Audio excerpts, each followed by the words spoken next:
Hey guys, welcome back to the channel. So today is May 19th, 2020, and this is the Flight Sim News. So, Razbam has posted on their Facebook page that they're looking for coders. Looks like they're expanding their team.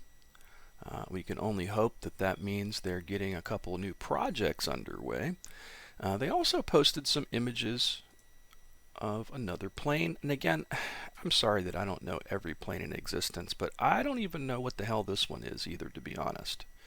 Unless this is that Tucano or whatever they were talking about before.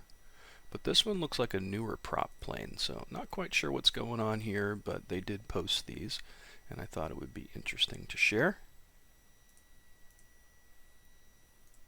In addition, last week they posted some images that they were being cryptic about, and somebody pointed out to me that they think this is the English Electric Lightning that they're teasing us with at this point, that's the possibility of another module that they're going to be building. So that's pretty cool. It looks like probably another Cold War era plane, which I don't have anything against. I think it's kind of cool.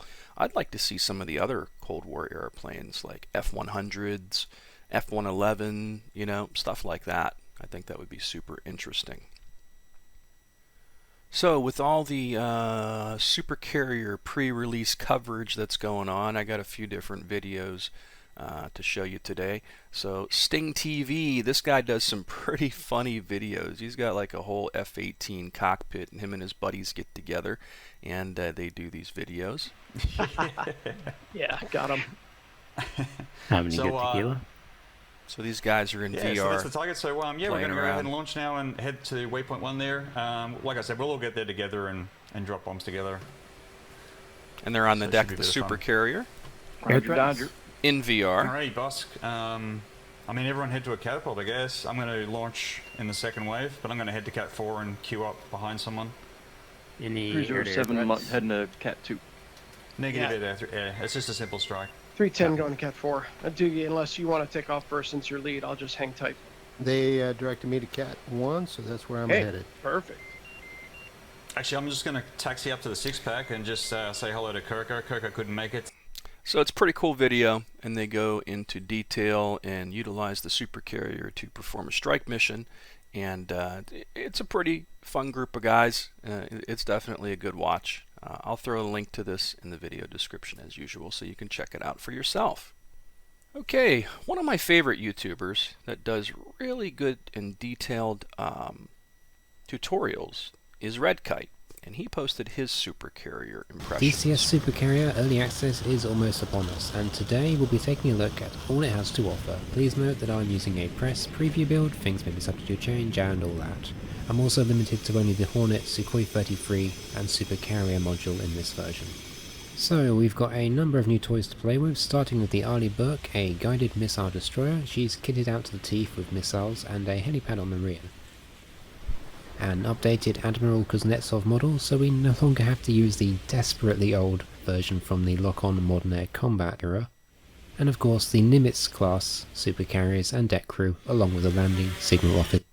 Now one of the cool things is Redkite really goes into detail. In this video it's almost like a review more than it is a preview, because he goes into detail and talks about stuff that's working and not working in this build. And I've seen this more than once so far, and it looks like in all the different Super Carrier previews I've seen, the majority of them have said, hey, they're locked out to do this, you know what I mean? So their preview build only gave them an F-18, it only gave them a Su-33 and the Kuznetsov, you know what I mean? And Grim Reapers must have had a completely different build, because the Grim Reapers video actually shows an F-14 taking off from the Super Carrier. So they must have a much later build of Super Carrier pre-release than most of these other guys, because they showed the Tomcat taking off. So I'll throw a link to this video in the description as usual, so you can check it out for yourself. But this is pretty much one of the better ones, and I would say this is a must-watch. Redkite, I really dig his style and his honesty, so definitely check it out. So the Polychop guys are still banging away on the Kiowa Warrior, and I believe this is one of their testers, Barundus. He goes into detail and posted 2 videos on Detailed Intro, Part 1, Cockpit Orientation. Hey, Cav troopers and future scout pilots. Barundus here. All right. Let's see. Can we see it from here? No. I'll go back to the left seat. Okay. Below that is the SATCOM control head or control indicator. So this is the ARC 231. So this is super detailed. This video is like an hour and 2 minutes of just orienting you with the cockpit. And then the second video goes into a before starting engine and cockpit setup. It takes DC power and turns it into AC. Down, and everything else looks normal. Then I go to my armament master control panel. I want to make sure that my jettison switches are down, and they should be lock wired with 50. And this is about another 35-minute video. I'll throw a link to both of these in the video description so you can check it out for yourself. But super detailed, and it's going to be definitely a required watch to get the most out of this when it comes out, because it looks like it's going to be pretty awesome, but it's going to be pretty deep. So Jabbers tossed up a review of the VKB F14 grip, which I thought was pretty cool. What's up, guys? Today we're going to take a look at the VKB F14 grip. Now this is based on the same grip found in the F14 pilot seat. And in full disclosure, this was sent to me in exchange for review, but the opinions you will hear here are: tighten this hex bolt down here. Take it out. Pretty cool detailed review overall. And it's about 14 minutes, and I like Jabbers reviews. He's another influencer that I've always found his videos to be interesting and very helpful at that. So I'll throw a link to that in the video description as well, so you can check it out for yourself. Alrighty, the devs over at IL-2 Stormovik Great Battles just posted a few hours ago that update 4.006 will probably be released on Tuesday, May 19th, if all goes well. If not, we'll try again on Wednesday. So, back up anything you want backed up before you attempt the update. This will be a big one. Maybe back up your entire IL-2 install folder just in case. Update servers will be jammed for a while, so please have a bit of patience with us. This update is jam-packed with good stuff. We think you'll like it a lot.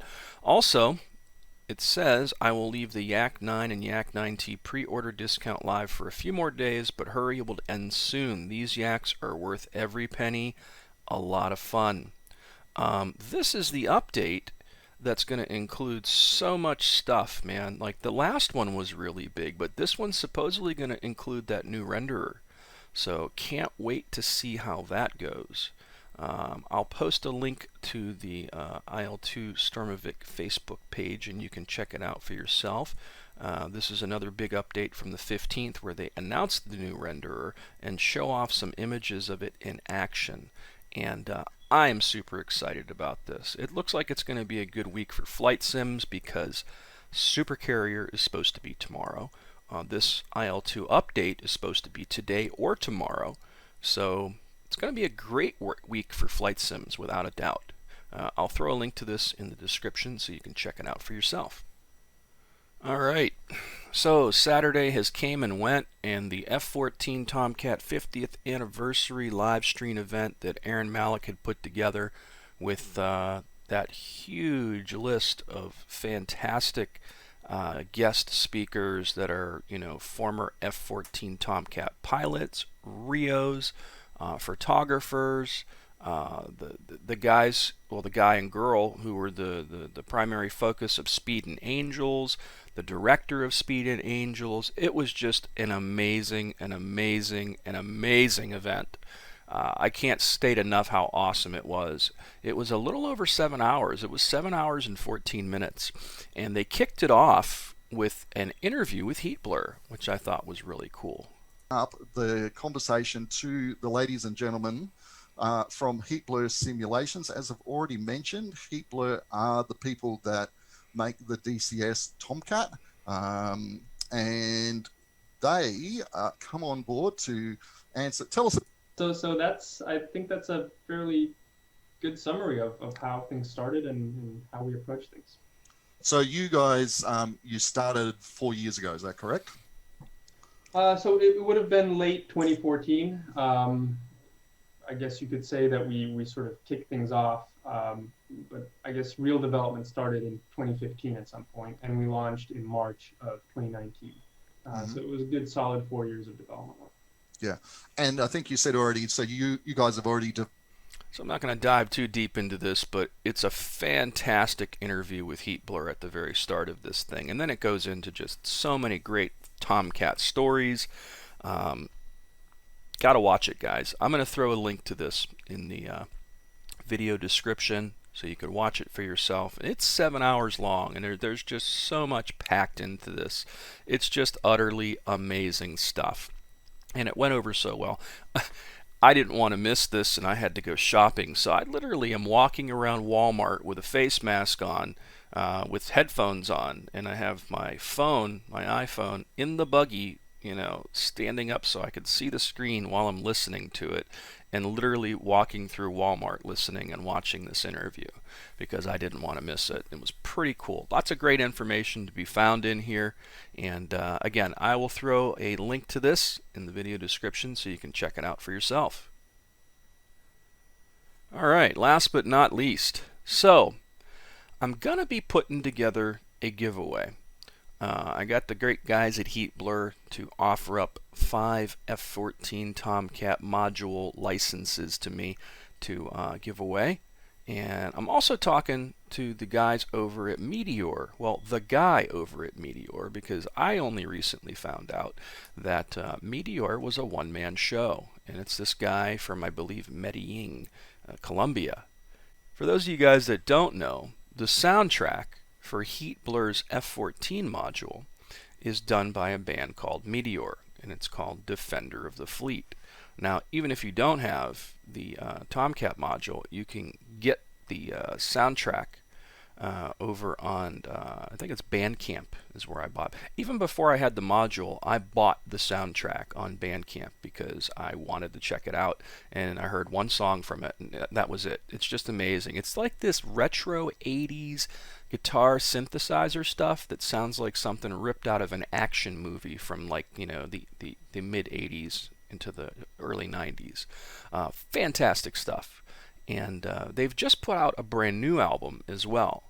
And I'm talking to the guy at Meteor, and he's going to offer up something to give away too. So I'm going to be putting together a pretty cool giveaway. I'm still working out the details of how I want to do this. There's a couple different ways I can pull it off, but I will say this. To participate, it's going to involve subscribing, and it's going to involve watching the news and keeping your eye on the Flight Sim news over the next month.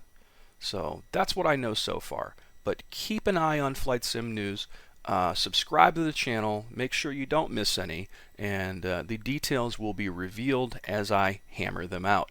But I will be giving away 5 copies of the F-14 Tomcat module for DCS World by Heatblur, sponsored by Heatblur. And Meteor is going to be giving me, I think, from what he's saying, I think he was going to be giving me the new album from Meteor to give out. I was asking about Defender of the Fleet, but there's going to be some cool prizes. Let's just put it that way. So it's definitely going to be worth subscribing and keeping an eye on the Flight Sim news. So that's it for today, guys. Tomorrow is supposedly the release date for Super Carrier, so people are getting fired up for that. And I can't wait to get my hands on it to give it a shot. So keep your eye here on the channel. Please subscribe to the channel. Feel free to hit that like button. And until next time, guys.